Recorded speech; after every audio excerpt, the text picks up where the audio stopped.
GO number 3ని రద్దు చేసిన GO number 3ని రద్దు చేసిన జీవో నెంబర్ 3ని ఇవ్వాలి.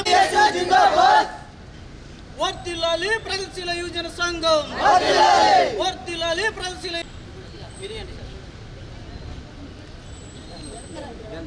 జిందాబాద్ జిందాబాద్ జీవోఎల్ జిందాబాద్ జీవోఎల్ జిందాబాద్. రద్దు చేసిన జీవో నంబర్ 3ని ఇవ్వాలి, రద్దు చేసిన జీవో నంబర్ 3ని ఇవ్వాలి, రద్దు చేసిన జీవో నంబర్ 3ని.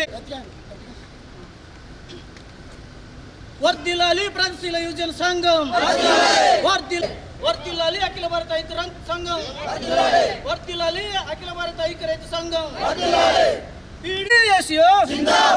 రద్దు చేసిన జీవో నంబర్ 3ని రద్దు చేసిన జీవో నంబర్ 3ని రద్దు చేసిన జీవో నంబర్ ఏజెన్సీ డిఎస్సిని రక్షించాలి, ప్రత్యేక ఏజెన్సీ డిఎస్సిని.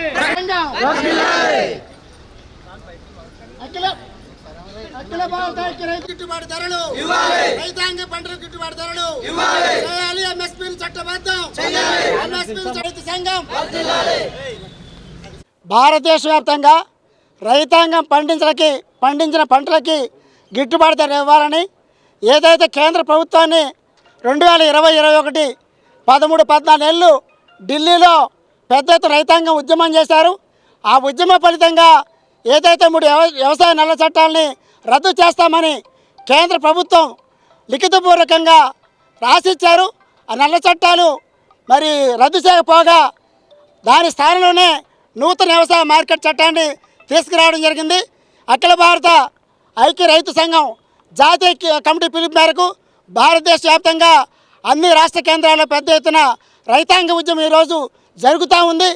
మరి ఏదైతే రైతాంగం దేశానికి తిండి పెట్టే రైతాంగం సంబంధించి ఇవాళ రోడ్డుకెక్కి మాకు గిట్టుబాటు ధరలు కావాలని చెప్పేసి ఎంఎస్పీ చట్టబద్ధం చేయాలని చెప్పేసి లక్షలాది మంది రైతాంగం పెద్ద ఎత్తున ఉద్యమం చేసే పరిస్థితుంది. మరి మిర్చి పండించే రైతాంగం మిర్చి, పత్తి, మినుములు, పెసలు, అదేవిధంగానే మరి వైట్ బర్లీ పొగాకు సంబంధించి కానీ మరి బ్లాక్ బర్లీ పొగాకు సంబంధించి కానీ పండించిన పంటలకి గిట్టుబాటు ధర రాకపోవడం వల్ల నష్టాల ఊపిలో కూరుకునే పరిస్థితి ఉంది. ఇవాళ వ్యవసాయం దండగ అని చెప్పేసి వ్యవసాయ పండగ అని చెప్పేసి స్థానం నుంచి వ్యవసాయం దండగ ఉండే పరిస్థితి ఉంది. ఇవాళ సమాజానికి తిండి పెట్టే రైతాంగానికి తిండి లేనటువంటి పరిస్థితి ఉంది. ఇవాళ వ్యవసాయ రంగాన్ని పరిశ్రమగా గుర్తించాలని ఏదైతే నూతన వ్యవసాయ మార్కెట్ చట్టాన్ని రద్దు చేయాలని చెప్పేసి 2006 అటవీ హక్కుల చట్టాన్ని రద్దు చేసి పోడు భూములు ROFR పోడు భూముల పట్టాలు ఇవ్వాలని చెప్పేసి 200 రోజులు ఏదో ఉపాధి పని దినాలు కల్పించాలని రోజుకి 600 రూపాయలు కూలి ఇవ్వాలని చెప్పేసి సన్నకారు, చిన్నకారు, మధ్యతరగతి రైతాంగాన్ని ఉన్నటువంటి రుణమాఫీని కూడా రద్దు చేయాలని చెప్పేసి ఏదైతే మరి కేంద్ర ప్రభుత్వం తీసుకొచ్చినటువంటి నూతన కేంద్ర ఫ్రేమ్ని రద్దు చేయాలని చెప్పేసి ఈ దాదాపు 8-9 సమస్యలు ఉన్నాయి. ఈ సమస్యలు వాటి మీద మరి పెద్ద ఎత్తున మనం ఉద్యమం చేస్తూ ఉన్నాం. ఏదైతే కేంద్ర ప్రభుత్వం దిగొచ్చి కేంద్ర రాష్ట్ర ప్రభుత్వాలు ఈ అన్ని పంటలకి రైతాంగం పండించే అన్ని పంటలకి గిట్టుబాటు ధరలు ఎంఎస్పీ చట్టబద్ధం చేసేదాకా ఈ యొక్క ఉద్యమాన్ని తీవ్రతరం చేస్తామని, దీర్ఘకాలిక ఉద్యమంగా ముందుకు తీసుకెళ్తామని అఖిల భారత ఐక్య రైతు సంఘంగా కేంద్ర రాష్ట్ర ప్రభుత్వాన్ని డిమాండ్ చేస్తా ఉన్నాం. అదేవిధంగానే ఏజెన్సీ ప్రాంతంలో ఆదివాసీ గిరిజనులు మరి యువకులు, ఆదివాసీ బిడ్డలు ఇవాళ చదువుకున్నటువంటి యువత మొత్తం కూడా ప్రత్యేక మరి డిఎస్సిని, గిరిజన డిఎస్సిని ప్రకటించాల్సిన అవసరం ఉంది. ఏజెన్సీ ప్రాంత డిఎస్సిని ప్రకటించకుండా మరి దేశవ్యాప్తంగా, రాష్ట్ర వ్యాప్తంగా 1,35,000 ఉద్యోగాలు ఉంటే కేవలం 16,000 ఉద్యోగాలే మరి మెగా డిఎస్సి ప్రకటించారు. దీనివల్ల ఆదివాసీ యువతకి నష్టం జరిగే పరిస్థితి ఉంది. ఏదైతే మరి రద్దు చేయబడినటువంటి డిఎస్సిని జీవో నెంబర్ 3ని మరి పునరుద్ధరించాలని, జీవో నెంబర్ 3ని ఇవ్వాలని చెప్పేసి మరి రాష్ట్ర ప్రభుత్వాన్ని మేము కోరుతా ఉన్నాం.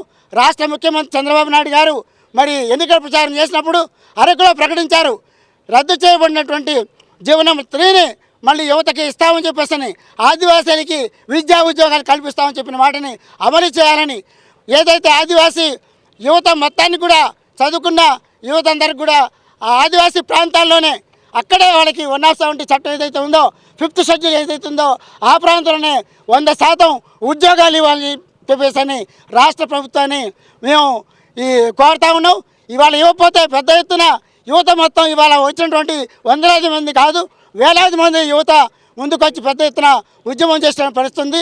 మరి ఈ యొక్క సమస్యల్ని ఉద్యమం ద్వారానే మేము పరిష్కారం చేసుకుంటామని, లేకుంటే ఈ యొక్క ఉద్యమాన్ని తీవ్రతరం చేస్తామని చెప్పేసి కేంద్ర రాష్ట్ర ప్రభుత్వాన్ని మేము అఖిల భారత రైతు సంఘంగా, ప్రగతిశీల ప్రజాస్వామ్య విద్యార్థి సంఘం, ప్రగతిశీల యువత సంఘంగా మేము డిమాండ్ చేస్తా ఉన్నాం. ఉమ్మడి ఆంధ్రప్రదేశ్ లో మొట్టమొదటిసారిగా ఏఐసిటిఈ అనుమతులతో స్థాపించబడిన మా విద్యా సంస్థ sir CR Reddy college of engineering Batluru, Eluru NAAC A grade తో అత్యుత్తమ ప్రమాణాలతో సుదీర్ఘ అనుభవం కలిగిన ప్రొఫెసర్లతో మా ఎంబీఏ విభాగంలో స్టూడెంట్స్ ఉన్నత భవిష్యత్తు ప్రధాన ప్రణాళికతో స్టూడెంట్స్ కు digital class rooms, digital library మరియు కంప్యూటర్ శిక్షణ నైపుణ్యంతో తరగతి గదులు, ఎంబీఏ స్టూడెంట్స్ యొక్క ప్రాధాన్యతను మెరుగుపరిచే దిశగా స్కిల్ డెవలప్మెంట్, ఎంటర్‌ప్రెన్యూర్‌షిప్ ప్రోగ్రామ్స్ మరియు మానసిక ఉల్లాసం కొరకు కల్చరల్ ప్రోగ్రామ్స్ నిర్వహించబడును.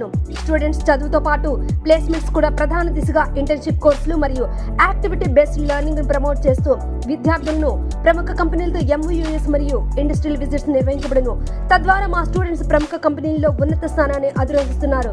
అడ్మిషన్ కొరకు సంప్రదించండి sir CR Reddy college of engineering autonomous.